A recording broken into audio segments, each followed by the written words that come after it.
Pierre-Emmanuel, la lassitude sur le visage de Pierre-Emmanuel Germain-Til. De ces 4 jours d'audience, l'ancien scout ne sort pas apaisé. J'ai eu beaucoup de mauvaise foi et j'ai trouvé ça blessant. J'ai aussi trouvé absolument affligeant que des gens qu'on a cités à comparaître se refusent de parler. Moi, j'ai perdu 4 jours de travail qui me feront défaut pour des gens qui ne veulent pas parler et même rigolent pendant l'audience. Donc franchement, je suis un peu scandalisé. Des victimes qui confient aussi leur colère face aux arguments de la défense du cardinal Barbarin.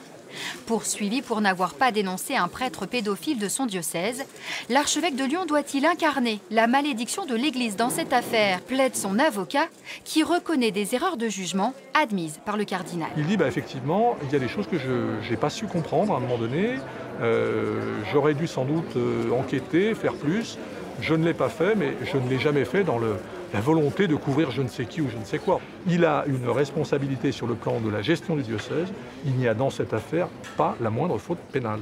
4 jours d'audience, éprouvants, mais avec aussi des moments inattendus comme cette rencontre entre un bras droit du cardinal et François Deveau. Merci d'avoir secoué l'Église parce qu'il y a des dysfonctionnements, il y a des difficultés et il faut qu'on change, quoi.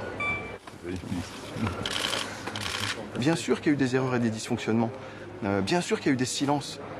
Merci à ceux qui permettent, et j'allais dire, je vais citer François Deveau, permettent que ces choses-là ne se reproduisent plus jamais. Pour moi, c'est un merci de prise de conscience. Là, il ne faut pas se tromper, c'est que des prises de conscience, ça fait 30 ans que l'Église nous dit qu'elle les fait.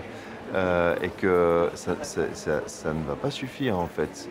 Ça peut être le début de quelque chose et c'est tout ce que je leur souhaite. Des victimes qui espèrent que l'Église entre dans une nouvelle ère et que la justice entende leurs souffrances. Jugement le 7 mars prochain.